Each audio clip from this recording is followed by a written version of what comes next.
We're out here at our cover crop plots on campus, and we're pushing it towards the end of the season so we can see the maximum growth that these cover crops may get this year.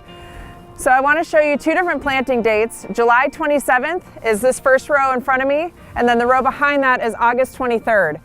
I want to show you the difference in planting dates so that we can emphasize the importance of getting in as early as possible with your cover crop mixes.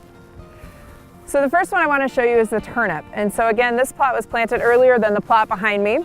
And you can see already we've harvested for biomass the center row, so we'll have that data this winter. But I want to show you the difference in size of leaves on this. So you can see the leaves come up to about the bottom of the shovel, and then also the size of the turnips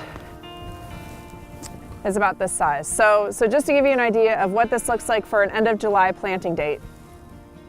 This is the August 23rd planting date for the turnip, and so you can see the leaf biomass is very similar in this plot. However, when you start looking at the size of the turnip, it's quite smaller. So here's from the earlier planting date versus this planting date as far as biomass on the turnip. For the radish, here we have the end of July planting date and then also the end of August planting date. A little bit difference in size, again, of the root on this cover crop.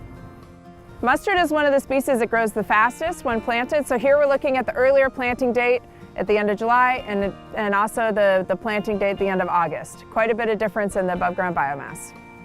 Okay, so here we have the later planting date for the mustard.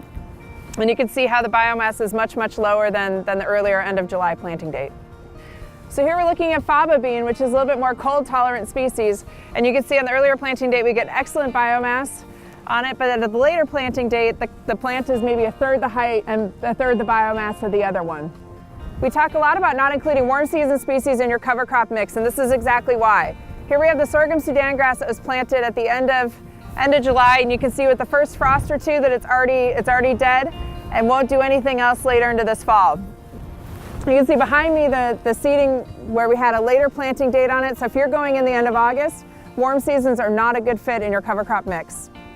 With the cool season grasses, something like cereal rye, the planting date isn't as important as it is with something like a warm season grass or the brassicas. So you can see here that the cool season grasses, the amount of biomass that's here at the earlier planting date is very similar to what it is for the later planting date, and they will continue to grow through the fall.